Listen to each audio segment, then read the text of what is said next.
Hey folks, welcome back to Mark Kelly Farm. We are in the barn today because that's where the lawnmower's parked, and it's crazy windy outside. So we're gonna work indoors again today. We've already done some stuff outdoors this morning. But here's what we got on the schedule for today. We are gonna put a bagger on our Toro zero turn with MyRide. We've got this thing, we picked it up at the dealer, and we've unboxed everything, got all the parts loose, and we're going to start putting this thing on. I've got kind of a head start here. The first order of business was to remove these two screws. There was one right here and one right here, and they held those guards in place that were on the inside of the frame, and there's one on both sides. So we had to remove those. They're plastic guards. Those screws are threaded into plastic studs on the guard. And then the next operation was to install our weight brackets.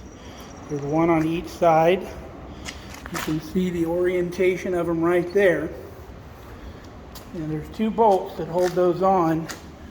3/8 by 1 inch bolts that come up underneath the frame, and it's pretty precarious getting in there because one of the bolts is inside this boxed area of the frame, so you got to come in from the back side, and there's no access from the top. That's all got to be done from underneath. So you got to be pretty flexible with your hands to get those tightened up, but we've got both of those on. So we're going to see what's next, and we'll show you what that is. So the next process is to put these weights on, and I believe there's 6 of them. And what they've done is they just give you a whole bunch of 1/4 inch plates to make them a little bit lighter, so you're handling them one at a time. And once you're all done, it bolts together and makes one giant suitcase weight. So we're going to put the other 5 of these on, and we'll get the bolts to hold them together. So we got the weights secured on the front of the mower. There's 6 of them, like I said. And what this does is it counteracts the additional weight of the bagger in the back. So it keeps you stable. It doesn't make you rear heavy, is why they want you to put these on. So there's 6 weights. Like I said, we just stack them in there. The instructions say these are 5/8 bolts, but they're 3/8 bolts with 5/8 heads. And then they want the washer in between here, all 6 weights, and then the lock nut on the back to hold everything together. So we've got that all tightened up and secured. Now they recommend if you take the bagger off the back, which I assume comes off fairly easily with just some cotter pins and such, that you need to take the weights back off the front. So if that's the case, I wish they would have came up with a way that's a little easier to remove these weights without getting 2 wrenches out. But I don't think we're ever going to take the bagger off. We're not going to use the bagger everywhere in the yard. But when we don't need the bagger, we'll just remove the hose apparatus from this side, because not all of the yard needs to be bagged. So now that the weights are on, you have to put these guards back on up inside the frame. You'll see the little tab here on the back side. There's a cross member back here in the back that tab slips into. There's a notch in that cross member. So what you want to do is put the top in first, and then rotate it in, and then slide it back into that notch, and then these 2 posts will line up with the holes, and you can put those screws back in. So we've got this side back on already. We're going to put that side back on.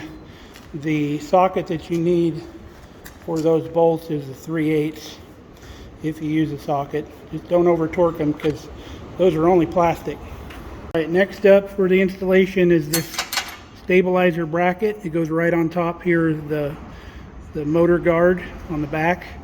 There's 2 carriage bolts. All the hardware comes with this kit. 5/16 carriage bolts, and then it's got lock nuts on the bottom, and I just use one of these ratcheting box ends, makes it a little bit easier. Okay, the next thing to install is the pivot frame. Now, reading the instructions, they just tell you to install that here on the back of the mower using 2 bolts. However, this hitch that came with the mower is in the way. So this hitch needs to be removed. So before you get to this point, remove that hitch. Now you'll see the pivot frame here has got a new hitch built into it here on the back. So it's going to replace the OEM hitch that was on here. So there's just 2 bolts on that. We'll get that removed.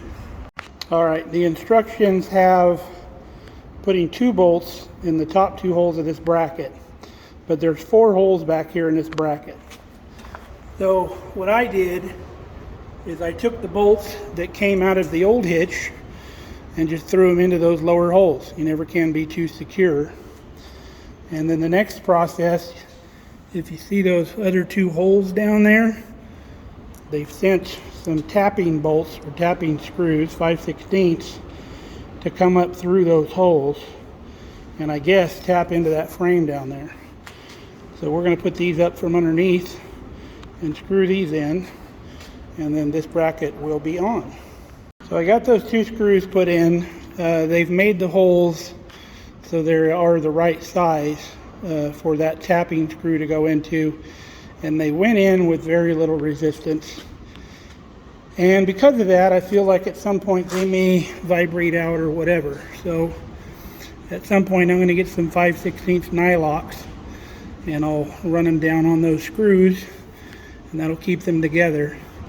And I'll look around on here for any more tapping screws that I can secure with some nylocks.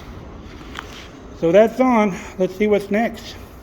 So the next thing that goes in is the vent screen into the bagger top or the bagger lid. It's just a plastic screen. You turn the lid upside down and that screen goes into here, and it just snaps in to these notches that are already in the top.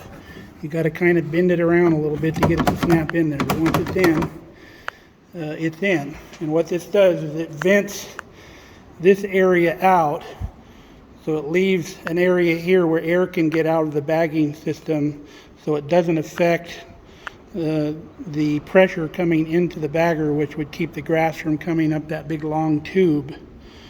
So all this does is vent out the bagger, but that's in and pretty straightforward.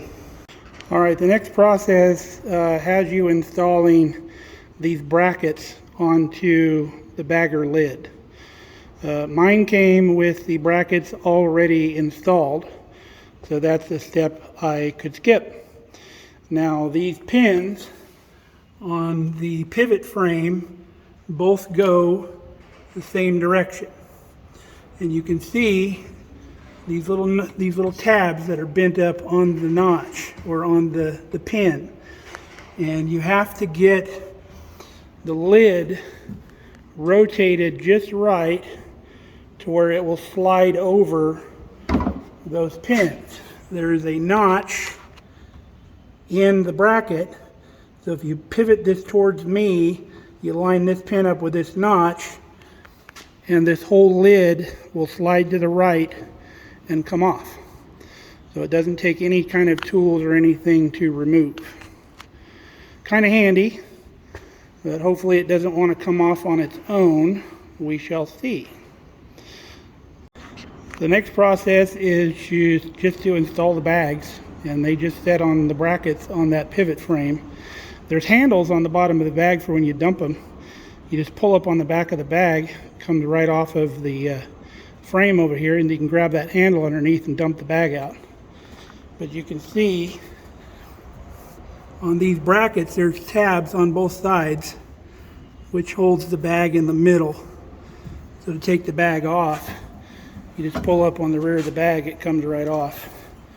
The bag has this little hook that goes over there, and then the bottom of that bracket just rests against that frame right there. And you can see our vent over here is going to stick out beyond the right side of that bag, so it can vent to the outside. And I'll show you what that looks like. I'll throw this bag back on and close the lid. So you can see how the bags are offset to the left, And this is where that vent is, that vents the air coming into the grass bags. So all that air coming up from the chute that's going to go on there next has a place to go once the grass is deposited in the bag. If it didn't have a place to go, the air would go static and then all the grass would build up in that chute. So that's why they got the vent. Now this next step was actually called for a couple steps ago, but it's not too late. It's a real easy step. You got two of these rods that look just like this. And there's kind of a keyed hole in the frame here. So you're going to put that rod in that hole, slide it to the rear, and then it just goes right into the bagger frame there. And then there's a washer and a cotter pin that goes in there, and it repeats on the other side. All right, the next item was also called for a while back, but I missed it. No problem though, it goes right in. This is your little latch bar, and it just slides through a hole in the pivot frame and gets a little cotter pin. I guess you call those cotter pins, spring clips, whatever you want to call them. Goes back there. Now, I have a criticism here. You have the rubber mount already, the latch mounted already to the lid. And the lid's where it's supposed to be. But when you put the lid down, you can see how far this latch needs to come down. And I'm pulling on that pretty good. And it's still got a long ways to go. So when I latched this, I had to pull up on the bar and down on this. And it was very hard to get latched. And I've checked that the bags are seating correctly all the way around the lid. They're up underneath this groove like they're supposed to be. And it still won't go down. So I can get it latched, but it's very tough. So I'm probably going to make some adjustments to that rod, being that I got some fabrication skills. We'll make that so it's a little bit easier to latch. That's pretty crazy. So I think the next order of business is to install this top tube into the bagger lid. So we'll get that done. All right, the next thing down here is on the deck. Flip up your grass diverter here, and it calls to remove this little baffle right here that's under the deck. Takes a 9/16 socket. There's a nut on the other end of this little bracket that goes through the deck, and you have to replace that bracket with this bracket. I don't see a lot of difference in them, but we'll take a look once we get the other one off. So when installing this, they say to rotate this all the way back until it stops on the deck. Now looking at these, I initially couldn't see any difference, but after checking it out a little bit more, this tab stuck out past the end of the mower deck, and this new one is pretty much flush. So they've added this tab here as a stop because it's not all the way over this. And I'm assuming this is shorter, so the catch tube down here that picks up the grass can seal tighter to the side of the deck. So we're going to tighten this back up, and then the next process is to put this lower chute on. So the last part is now attaching this lower portion of the chute. It's got this little rod that you hook into that little hole in the wheel bracket of the mower deck, and then you rotate it back. There's this little latch here that holds the discharge chute up, but there's another little portion that goes underneath the discharge chute spring pin down there and connects there so it doesn't rotate down. And then here in the back, you have another one of those extremely difficult rubber snubbers to attach. And I'll try to give you a better shot of it down here. So you just connect that, and that connects the lower chute. Now you take the upper chute, slide it back into the boot a little bit, rotate it around, and the square notch in it is going to go over this piece right here, and then your rubber piece just goes over that pin to hold it all together.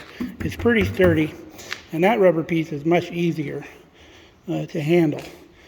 So if you're not bagging, you can leave the bagger on and just remove this bottom chute here.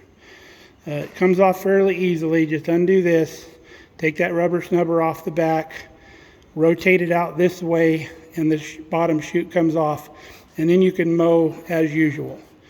And of course you'll probably have to take this top tube off too, because it'll be flopping around, but just store those somewhere, and you can leave the bagger actually on the back. However, if you wanted to take that bagger off to give you more room, to give you tighter clearance around things, all you got to do is remove the two bags, flip the lid up, remember, to where they line up with those notches on the rotation pins there, and that whole lid slides off. And then you have no bagger on the back of this mower getting in the way. So it comes on and off pretty easy. But like I said earlier in the video, if you take the bagger off, they're recommending that you take the suitcase weights off too, which you need 2 wrenches for. So kind of silly in my opinion. So I'll probably leave the bagger on, and we'll leave the weights on, and we'll run it like it is.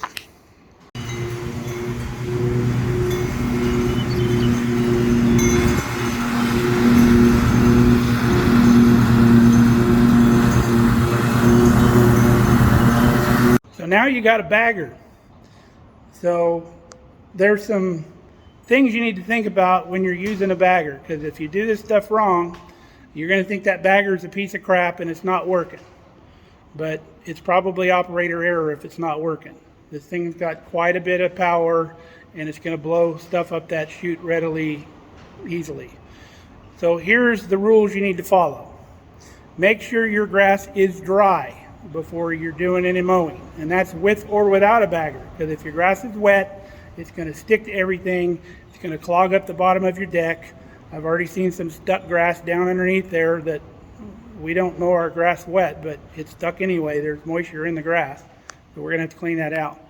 But wet grass is heavier and it sticks to everything. So because it sticks to everything, it'll start clogging things up. It'll clog up everything in your bagger.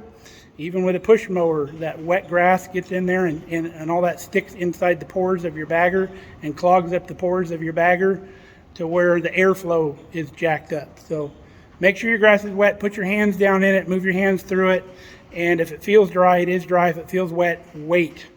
Don't rush it. The other thing is, if your grass is too tall, if you don't get to your grass soon enough, tall grass, again, it's heavy. And if you're trying to cut down at your normal cutting height, that tall grass is going to hang up in your chute. It's not going to blow up into the bagger like it needs to, because it's heavy and it'll clog your chute up. So what you're going to have to do is raise your mower deck up, maybe cut half of it, and then come back through, put your mower back down at your regular level that you normally cut, and then cut it again so you don't clog everything up. If you're dealing with that type of situation where you got heavy grass, you may need to slow down. Keep your throttle at the highest RPM you can. Your throttle should always be all the way up when you're mowing.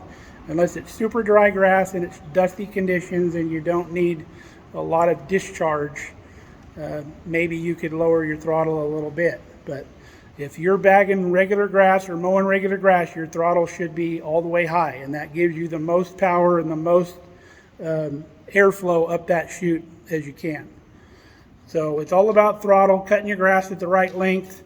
You may need to cut your grass more often. If it's growing really fast, you may have to cut twice a week instead of once a week to get your bagger to work correctly. But those are the rules. You got to follow them. Otherwise, the bagger's not going to work right. I've dealt with baggers a lot, and I've had people tell me that a piece of junk and didn't work, and it actually does. They were just using it wrong. So that's how you install one of these. It's pretty straightforward. There's a few spots like we talked about where it's hard to get your hands in to get some of those bolts tightened up. But all the parts came with it, all the bolts came with it, and it went together fairly easily. And I think just about anybody with some common sense and a little bit of shop skills and a few tools could get this done. All I had was a regular SAE socket set and 3 wrenches. I used a 1/2 inch, a 9/16, and a 5/8.